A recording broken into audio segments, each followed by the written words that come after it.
बिस्मिल्लाहिर्रहमानिर्रहीम। अस्सलाम वालेकुम स्टूडेंट्स। आज डिस्कस करने वाले हैं सेल मेम्ब्रेन।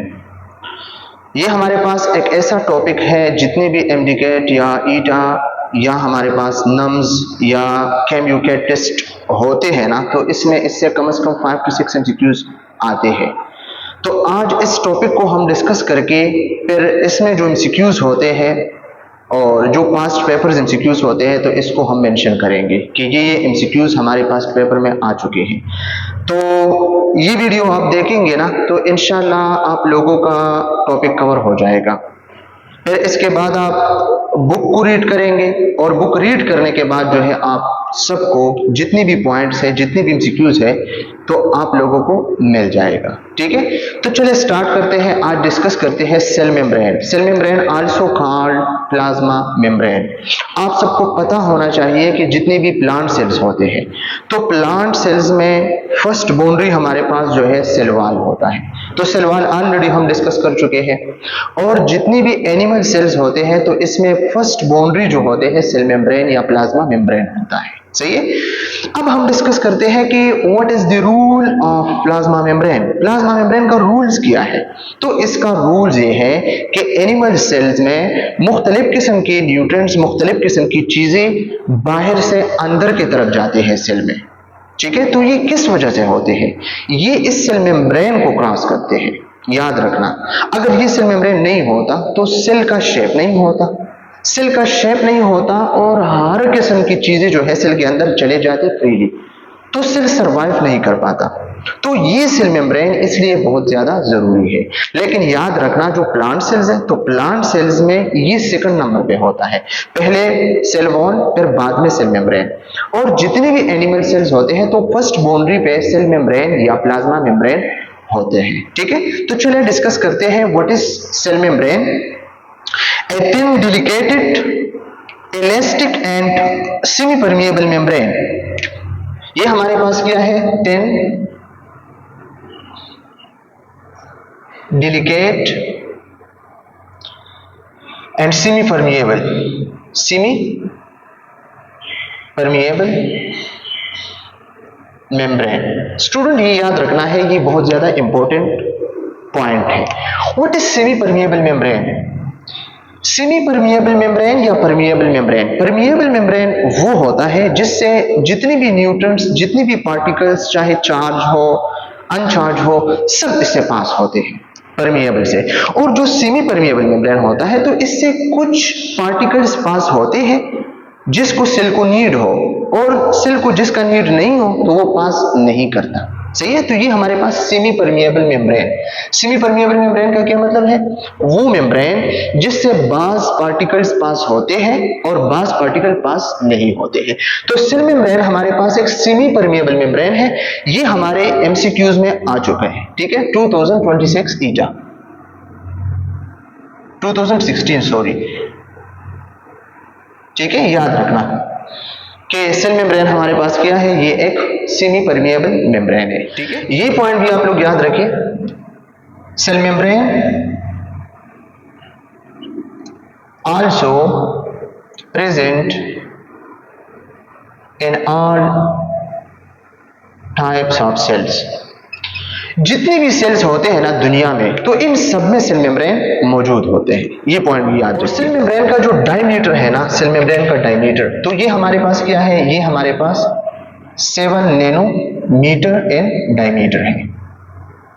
ठीक है, डायमीटर का क्या मतलब है? ये हमारे पास क्या है? ये हमारे पास सेल है। ठीक है, तो ये सेल है, ये सेल का सेंटर है। तो सेल मेम्ब्रेन से सेंटर तक जो एरिया होता है ना, ये हमारे पास रेडियस होता है। और जब ये फुल इस तरह करते हैं ना, तो इस फुल को क्या कहते हैं? इस फुल को कहते हैं डायमीटर।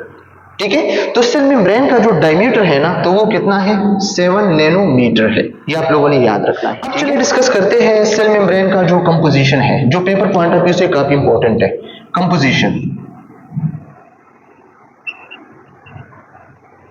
कंपोजिशन क्या है?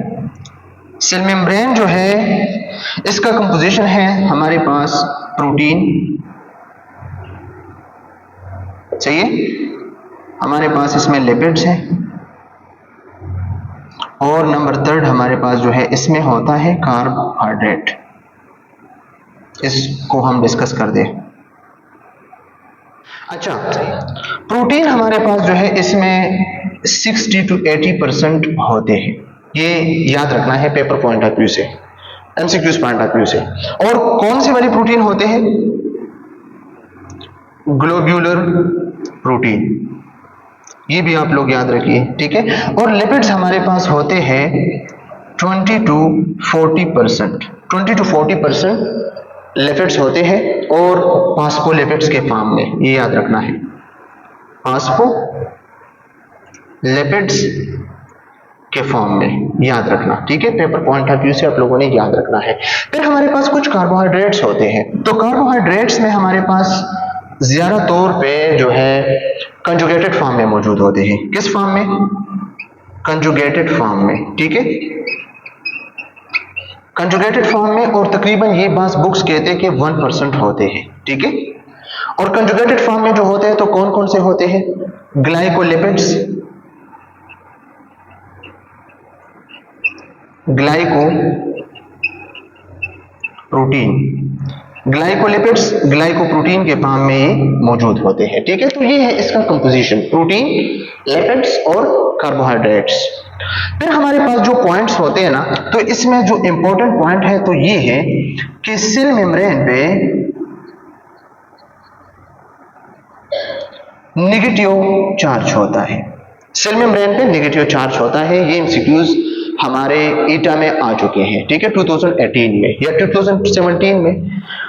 तो सेल मेम्ब्रेन पे नेगेटिव चार्ज होता है, इसका रीजन क्या है? तो इसका रीजन ये है कि हमारे पास ये सेल मेम्ब्रेन है, ठीक है, ये सेल है और ये सेल का सेल मेम्ब्रेन है।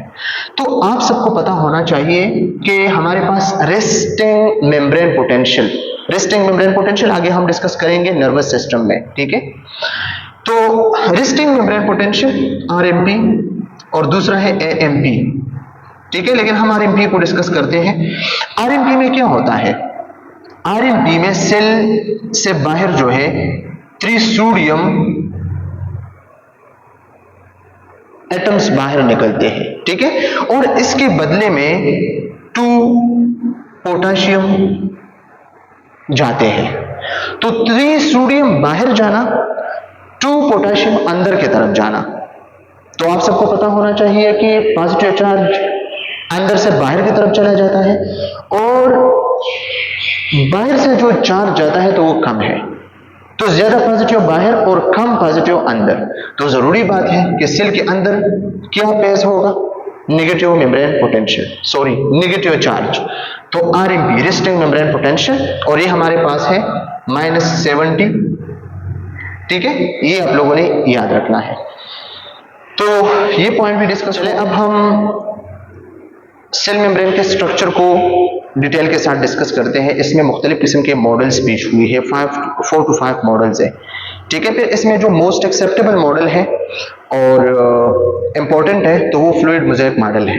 तो इसको हम डिटेल के साथ डिस्कस करेंगे स्ट्रक्चर के साथ, ठीक है। अच्छा, तो ये हमारे पास जो है डिफरेंट मॉडल्स है जो डिफरेंट साइंटिस्ट ने पेश किया है, तो इसको 1 by 1 हम डिस्कस करते हैं। सबसे पहले हमारे पास जो मॉडल है तो गॉर्टन एंड ग्रेंडल मॉडल है, जो 1925 में फर्स्ट टाइम जो है डिस्कवर हुआ, ठीक है। तो इस गॉर्टन एंड ग्रेंडल ने मॉडल में क्या है, इन दोनों ने कहा कि सेल मेम्ब्रेन हमारे पास जो है लिपिड बाइलेयर है। क्या है? लिपिड बाई मतलब डबल लिपिड लेयर्स होता है, ठीक है, डबल लिपिड लेयर्स मतलब लिपिड बाइलेयर्स, इसने ये कहा। लेकिन फिर 1935 में इसके बाद 10 ईयर बाद एक और 2 साइंटिस्ट आए, डेनिली एंड डेवन मॉडल, ठीक है। तो उसने कहा कि नहीं, ऐसा नहीं है। इसने एक मॉडल पेश की और इस मॉडल का नाम था सैंडविच मॉडल। सैंडविच मॉडल याद रखना, सैंडविच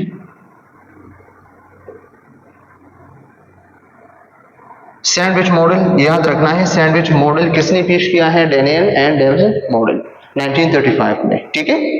इसने इस मॉडल को रिजेक्ट किया और इसने कहा कि नहीं, ये हमारे पास क्या है, ये हमारे पास क्या है, ये हमारे पास लिपिड्स है, ठीक है, लिपिड्स बाइलेयर है, ठीक है, इस तरह के लिपिड्स बाइलेयर है हमारे पास। और लिपिड्स बाइलेयर के ऊपर जो है हमारे पास क्या होता है, ग्लोबुलर प्रोटीन्स होते हैं, इस तरह के ग्लोबुलर प्रोटीन्स होते हैं। ठीक है, तो आप लोगों को पता होना चाहिए कि सैंडविच में क्या होता है, 2 टोस्ट होते हैं और इसके बीच में क्या होता है, इसके बीच में चिकन होता है। ठीक है, तो टोस्ट के बीच में चिकन, इस तरह ये हमारे पास क्या है, ये चिकन होता है और ये टोस्ट है। ठीक है, तो ग्लोबुलर प्रोटीन है हमारे पास, ये क्या है, ग्लोबुलर प्रोटीन। ठीक है, और ये हमारे पास क्या है, लिपिड्स है। तो इसने ये मॉडल पेश किया, इसका नाम है सैंडविच मॉडल। ठीक है, फिर रॉबर्टसन मॉडल ने क्या कहा, सैंडविच मॉडल को एक्सपेंड किया,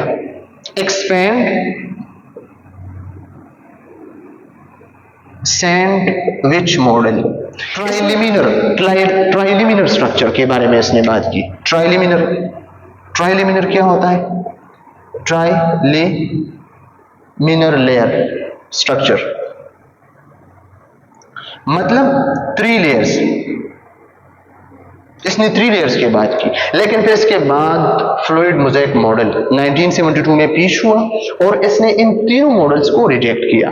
और इसने क्या कहा, इसने कहा कि फ्लूइड मोज़ेक क्या होता है, इर्रेगुलर, मोज़ेक का मतलब है इर्रेगुलर। इसने कहा कि सेल मेम्ब्रेन लिपिड बाइलेयर है। ठीक है, लिपिड बाइलेयर है और इसमें जो है कुछ प्रोटीन्स होते हैं। ठीक है, कुछ प्रोटीन्स होते हैं, वो इंट्रिंसिक भी हो सकते हैं, एक्सट्रिंसिक भी हो सकते हैं। सही है, इसने कहा कि इसमें थोड़े से कार्बोहाइड्रेट्स भी होते हैं और फिर इसने कहा कि इसमें कोलेस्ट्रॉल्स भी होते हैं। सही है, तो इस मॉडल को फ्लूइड मोज़ेक मॉडल कहा जाता है। तो इसको हम ड्रा करते हैं क्योंकि ये मोस्ट एक्सेप्टेबल मॉडल है और इससे काफी सारे एमसीक्यूज आ चुके हैं और आ सकते हैं। देखिए ये हमारे पास क्या है,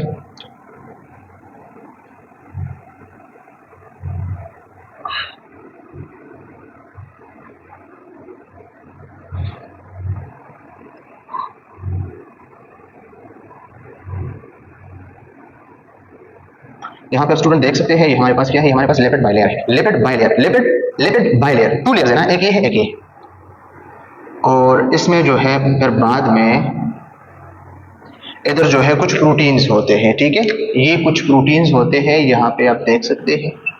ये फ्लूइड मोज़ेक मॉडल है, इसको हम डिटेल के साथ डिस्कस करते हैं।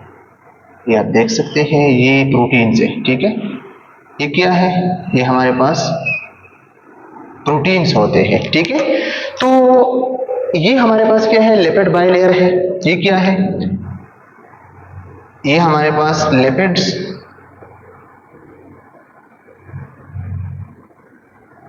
ये लिपिड बाइलेयर है। ठीक है, बाइलेयर है ना, 2 लेयर है, बाइ का क्या मतलब है, 2 है। ठीक है, और इसमें कुछ प्रोटीन्स होते हैं,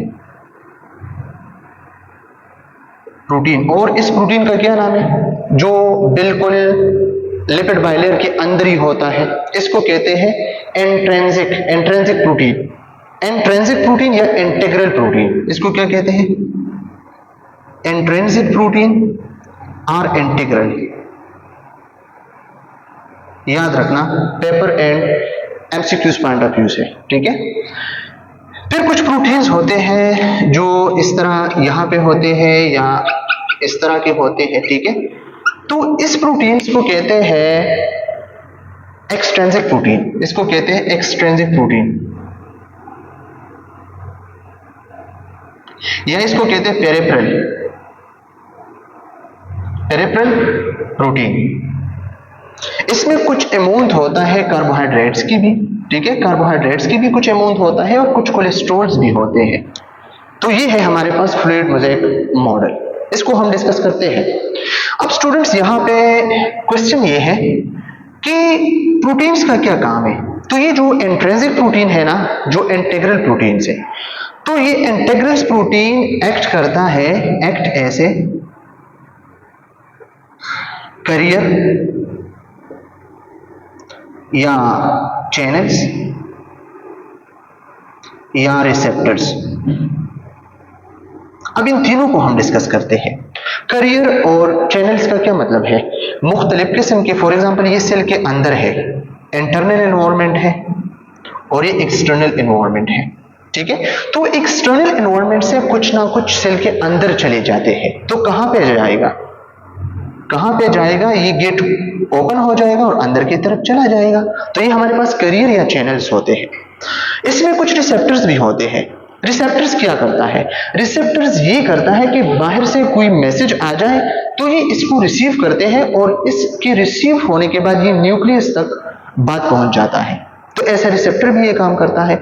और इसके अलावा जो हमारे पास एक्सट्रिंसिक या पेरिफेरल प्रोटीन होते हैं, तो ये क्या करते हैं? ये सेल ट्रांसडक्शन में काम करता है या सेल सिग्नलिंग में काम करता है। ठीक है, सेल सिग्नलिंग में काम करता है या सेल ट्रांसडक्शन में काम करता है कि एक सेल दूसरे सेल्स को क्या कहते हैं। तो ये काम किसका है? ये हमारे पास एक्सट्रिंसिक या पेरिफेरल प्रोटीन का काम है। फिर हमारे पास कुछ कार्बोहाइड्रेट्स होते हैं। तो कुछ कार्बोहाइड्रेट्स का क्या काम है? मैंने कहा कि कार्बोहाइड्रेट्स कंजुगेटेड फॉर्म में होते हैं। तो ग्लाइकोलिपिड्स या ग्लाइकोप्रोटीन्स, तो इसमें जो ग्लाइकोप्रोटीन्स होते हैं ना, ग्लाइकोप्रोटीन्स, तो इसने एक चीज बनाया होता है और इस चीज का नाम है डिस्मोसोम। डिस्मोसोम, ये डिस्मोसोम क्या है? डिस्मोसोम हमारे पास वो चीज है जो दो सेल्स को आपस में स्टिक करते हैं।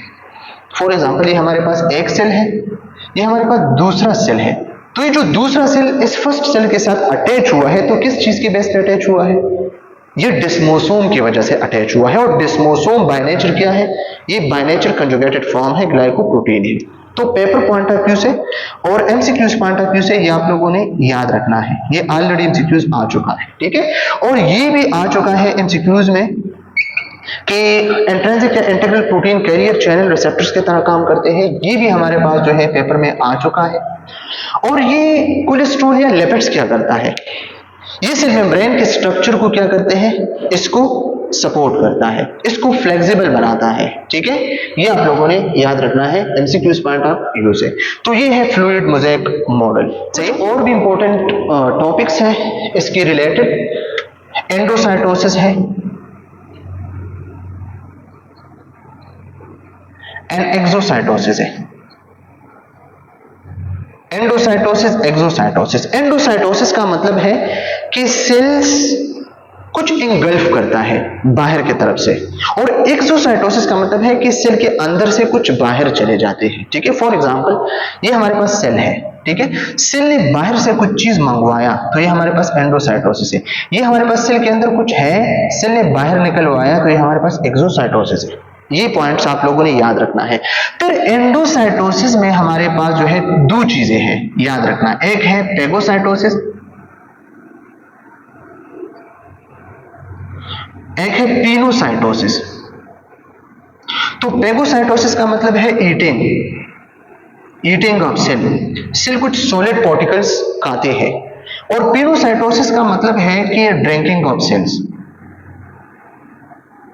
ड्रिंकिंग ऑफ सेल्स, ठीक है। सेल कुछ पी रहा है, कुछ पानी लेता है, ठीक है। और एक्सोसाइटोसिस का तो मतलब है कि सेल्स के अंदर से कुछ चीजें बाहर चली जाए, ठीक है। तो this is all about cell membrane. जो इंपॉर्टेंट पॉइंट्स थे मैंने आप लोगों के साथ शेयर किए, लेकिन फिर भी हम देखते हैं, डिस्कस करते हैं कि क्या है यहाँ पे जो फास्फोलिपिड्स है, फास्फोलिपिड्स, तो फास्फोलिपिड्स इस तरह का शेप होता है, ठीक है। मैंने तो यहाँ पे इस तरह डिस्कस की ना, इस तरह के आप लोगों को याद होगा, ठीक है। तो ये आप एक को उठा के यहाँ पे आप ड्रा करें ना, तो ये इस तरह होते हैं, ठीक है। ये इस तरह होते हैं, ये है फास्फोलिपिड्स, ठीक है। फास्फो, ये क्या है? फास्फोलिपिड्स, याद रखना है। ये हमारे पास इसका हेड है, इसका एक हेड होता है और टू टेल्स होते हैं। ये एमसीक्यूज पॉइंट ऑफ व्यू से याद रखना है। ये जो हेड होता है ना, ये पोलर होता है, पोलर, ठीक है। इसमें क्या होता है? फॉस्फेट होता है एंड ग्लाइसिरोल। ये एमसीक्यूज पॉइंट ऑफ व्यू से याद रखना है, ठीक है। और ये जो हेड होता है ना, तो ये हाइड्रोफिलिक होता है। हाइड्रोफिलिक का क्या मतलब है? वाटर लोविंग, H2O लोविंग, ठीक है। और ये जो टेल्स होते हैं ना, टू टेल्स, तो ये टू टेल्स, ये 1 है, ये 2 है। तो टू टेल्स हमारे पास क्या होते हैं? ये हाइड्रोफोबिक है, हाइड्रोफोबिक फैटी एसिड टेल्स, ठीक है, हाइड्रोफोबिक फैटी एसिड टेल्स। तो ये हमारे पास क्या है, फॉस्फेट्स है, ठीक है। तो हमने डिस्कस किया फ्लूइड मोज़ेक मॉडल में कि सेल मेम्ब्रेन में हमारे पास फास्फोलिपिड्स है, ये ऑलरेडी हम डिस्कस कर चुके हैं। पर हमने कहा कि कुछ प्रोटीन्स होते हैं, ठीक है। तो प्रोटीन्स भी हमने डिस्कस किया कि इंट्रिंसिक प्रोटीन है, एक्सट्रिंसिक प्रोटीन है। इंट्रिंसिक प्रोटीन्स हमारे पास क्या करते हैं, ये इंटीग्रल प्रोटीन है जो बहुत ज्यादा इंपॉर्टेंट है। क्या करते हैं, ऐसे कैरियर, ऐसे रिसेप्टर या ऐसे चैनल्स काम करते हैं, ठीक है। तो चैनल्स के थ्रू तो सारा सेल जो है काम करता है। क्यों, इसलिए कि कुछ मिनरल्स जो है सेल के अंदर जाते हैं, कुछ मिनरल सेल से बाहर चले जाते हैं, ठीक है। तो ये सबसे इंपॉर्टेंट चीज है, इससे तो सेल लाइव है ना, ठीक है, इसकी जिंदगी बरकरार है, जिंदा है। और फिर हमारे पास कुछ एक्सट्रिंसिक प्रोटीन है जो सेल के अंदर, सेल मेम्ब्रेन के आउट साइड पे होता है या इनर साइड पे होता है, तो वो सेल ट्रांसडक्शन और सेल सिग्नलिंग में काम करते हैं, ठीक है। तो इन पॉइंट्स को आप लोग याद रखिए। फिर हम जो है थोड़ा सा डिस्कशन करते हैं एक्टिव और पैसिव ट्रांसपोर्ट को। एक्टिव ट्रांसपोर्ट कौन सा ट्रांसपोर्ट होता है स्टूडेंट्स, याद रखना है, ये पेपर पॉइंट ऑफ व्यू से आप लोग याद रखिए। एक हमारे पास है active transport, active transport. Active transport कौन सा वाला ट्रांसपोर्ट होता है, एक्टिव ट्रांसपोर्ट में मॉलिक्यूल लो कंसंट्रेशन ग्रेडियंट से हायर कंसंट्रेशन ग्रेडियंट्स पे चले जाते हैं। For example sodium potassium channels, ठीक है, sodium potassium channels, sodium potassium channels इसके एग्जांपल्स है, ठीक है। और इसके लिए एटीपी की नीड होती है, एटीपी की नीड होती है। स्टूडेंट्स याद रखना, एक्टिव ट्रांसपोर्ट में हमने एटीपी को यूज करना है, ठीक है। एटीपी यूज करके लो कंसंट्रेशन से आप हायर कंसंट्रेशन पे चीजें की, फॉर एग्जांपल आप पहाड़ को जो है ऊपर चले जाते हैं तो आप एनर्जी यूज करेंगे ना, अगर आप पहाड़ से नीचे की तरफ आएंगे तो आप एनर्जी इतना ज्यादा यूज नहीं करेंगे, ठीक है। तो ये लो कंसंट्रेशन ग्रेडियंट से आप लोगों ने हाई कंसंट्रेशन ग्रेडियंट पे जाना है, तो इसके लिए जो है क्या होता है, एटीपी नीड है। तो ये क्या है, एक्टिव ट्रांसपोर्ट है। फिर हमारे पास है पैसिव ट्रांसपोर्ट, पैसिव ट्रांसपोर्ट। तो पैसिव ट्रांसपोर्ट में क्या होता है, पैसिव ट्रांसपोर्ट पे कोई एटीपी नहीं लगता, याद रखना, पैसिव ट्रांसपोर्ट पे कोई एटीपी नहीं लगता। इसमें हायर कंसंट्रेशन से लो कंसंट्रेशन पे चीजें आती है। फॉर एग्जांपल आपने परफ्यूम किया, तो परफ्यूम यहाँ पे आप लोगों ने की ना, तो यहाँ पे कंसंट्रेशन ज्यादा है, तो धीरे धीरे जो है ये दूसरे जगह जो कम कंसंट्रेशन है उधर जाएंगे, तो इसके लिए कोई एटीपी की जरूरत नहीं है, ठीक है। ये मैंने एक मिसाल पेश किया आप लोगों को। फिर पैसिव ट्रांसपोर्ट के लिए जो है हमने डिस्कस किया कि नो नीड ऑफ एटीपी, ये पेपर पॉइंट ऑफ व्यू से आप लोगों ने याद रखना है, ठीक है। और इसके कुछ एग्जांपल्स है जो हमने डिस्कस करनी है। Number first diffusion, number second osmosis, number third facilitated diffusion, याद रखना। तो डिफ्यूजन तो सिंपल है, हायर कंसंट्रेशन से लो कंसंट्रेशन पे मॉलिक्यूल जाते हैं, ठीक है। लेकिन अब ऑस्मोसिस को हम थोड़ा सा डिस्कस करते हैं कि इसलिए कि इसमें भी सेमी परमिएबल मेम्ब्रेन का जिक्र है, तो हम इस कंसेप्ट को थोड़ा सा क्लियर करें। ऑस्मोसिस में यहाँ पे कंसेप्ट को क्लियर करता हूँ, आप लोग खुद इसकी डेफिनेशन लिखिएगा, ठीक है। यहाँ पे हमारे पास 2 बीकर्स है, ठीक है, सॉरी 1 बीकर है, 1 बीकर है, और इस बीकर के बीच में मैंने क्या किया, मैंने एक सेमी परमिएबल मेम्ब्रेन को रखा, ठीक है। सेमी परमिएबल मेम्ब्रेन का क्या मतलब है कि कुछ पार्टिकल इससे पास होते हैं, कुछ पार्टिकल इससे पास नहीं होते हैं, ठीक है। तो ये हमारे पास एक सेमी परमिएबल मेम्ब्रेन है। क्या है, सेमी परमिएबल मेम्ब्रेन है, ठीक है। अब यहां पे मैंने सॉल्वेंट लिया, सॉल्वेंट मैंने लिया 10 ml सॉल्वेंट, ठीक है, इस सेमी परमिएबल मेम्ब्रेन की इस साइड पे, और इस साइड पे मैंने सॉल्वेंट लिया 2.5 ml, कितना, 2.5 ml सॉल्वेंट, ठीक है। यहां पे सॉल्वेंट 10 ml, यहां पे 2.5 ml सॉल्वेंट। अब यहां पे आप लोगों ने देखना है कि मैंने सलूट मैंने 2 ग्राम लिया, और यहां पे सलूट मैंने 0.5 ग्राम लिया। फॉर एग्जांपल सॉल्यूट में हमारे पास सोडियम है, ठीक है। अब यहां पे आप लोग देखें क्या होगा ये कि सॉल्यूट यहां पे ज्यादा है ना, यहां पे कम है, ठीक है। तो आप लोगों को पता होना चाहिए सॉल्वेंट फॉलो सॉल्यूट। सॉल्वेंट क्या करता है,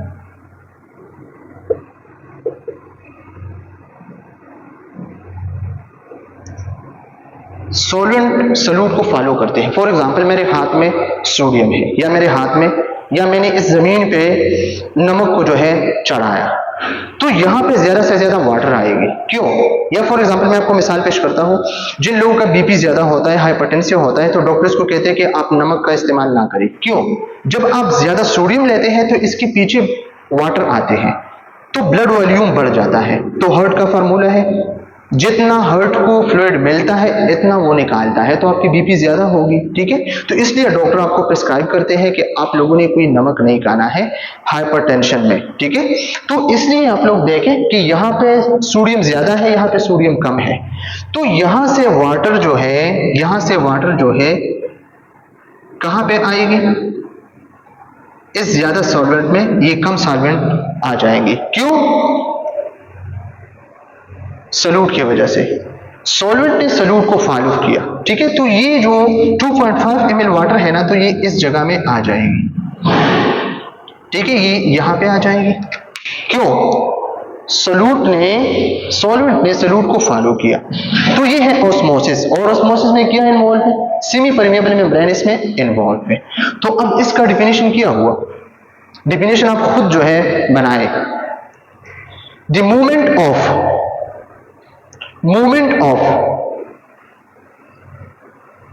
solvent from low solute concentration to high solute concentration through a semi permeable membrane। Student याद रखना, ये बार बार पेपर में आ चुका है। 2022 ईटा आप देखें, एमडीकेट आप देखें, ये एमसीक्यूज आ चुका है। एमडीकेट 2022 ये ऑस्मोसिस पे एमसीक्यूज आ चुका है। फिर इसके बाद हमारे पास है फैसिलिटेटेड। तो फैसिलिटेटेड डिफ्यूजन क्या होता है, फैसिलिटेटेड डिफ्यूजन ये होता है कि हमारे पास सेल होता है और सेल के मेम्ब्रेन पे प्रोटीन होता है, ठीक है, ये प्रोटीन होता है और यहाँ पे कुछ फूड्स होता है। तो क्या होता है, ये प्रोटीन आके इस फूड को साथ जो है मिला के अंदर की तरफ ये टर्न करता है, ठीक है, ये टर्न करता है तो ये फूड अंदर की तरफ चला जाता है, और फिर जब ये फूड अंदर की तरफ चला जाता है तो ये एक और टर्न लेता है, तो यहाँ पे ये फूड, तो इस तरह ये एक स्पिन करता है, ठीक है, ये एक स्पिन करता है, और इस स्पिन की वजह से जो है ये सेल्स कुछ लेता है। तो ये फैसिलिटेटेड डिफ्यूजन है, ऑस्मोसिस और डिफ्यूजन। स्टूडेंट याद रखना, ऑस्मोसिस बहुत ज्यादा इंपॉर्टेंट है, ठीक है। ऑस्मोसिस क्यों इंपॉर्टेंट है, इसमें सेमी परमेबल मेम्ब्रेन इन्वॉल्व है और इसमें सॉल्वेंट सॉल्यूट को फॉलो करते हैं, ठीक है। होना तो ये चाहिए था कि ये वाटर यहाँ पे आ जाते, लेकिन ये वाटर भी इस जगह पे चली गई। क्यों? इसलिए कि यहाँ पे सॉल्यूट ज्यादा है, यहाँ पे सॉल्यूट कम है, तो कम सॉल्यूट से ज्यादा सॉल्यूट में सॉल्वेंट जाना ये है ऑस्मोसिस, सेमी परमेबल मेम्ब्रेन के थ्रू, ठीक है। तो चलिए अब इसको थोड़ा सा रिव्यू करते हैं कि सेल मेम्ब्रेन हमने डिस्कस किया। सेल मेम्ब्रेन में क्या डिस्कस किया, कुछ मॉडल्स डिस्कस की, कंपोजिशन डिस्कस की, सेमी परमेबल मेम्ब्रेन को डिस्कस किया, फिर फ्लूइड मोज़ेक मॉडल को डिस्कस किया, फिर इसमें प्रोटीन को डिस्कस की, फिर इसमें जो है हमने कार्बोहाइड्रेट्स, कोलेस्ट्रॉल और फॉस्फोलिपिड्स को हमने डिस्कस किया, ठीक है। तो अब हम थोड़ा सा जो है डिस्कस करते हैं कि सेल मेम्ब्रेन का फंक्शन क्या है। सेल मेम्ब्रेन का फंक्शन ये है कि सेल को सपोर्ट देता है, खास तौर पे एनिमल सेल्स को, ठीक है। सोडियम, पोटेशियम जो मिनरल्स होते हैं, इलेक्ट्रोलाइट्स होते हैं, इसको बैलेंस करते हैं, ठीक है। सेल रिसेप्टर्स, ऐसे रिसेप्टर्स जो है ये सिग्नलिंग में काम करते हैं, ट्रांसडक्शन में काम करते हैं, ठीक है। सेल सेल अटैचमेंट में काम करता है, जो हम डिस्मोसोम को डिस्कस कर चुके हैं, जो ग्लाइकोप्रोटीन है, ठीक है। तो ये इसकी मुख्तलिफ किस्म के फंक्शंस हैं। फिर भी अगर किसी को कोई प्रॉब्लम, कोई मसला हो, कमेंट सेक्शन में पूछ सकते हैं। Thank you so much. खुदा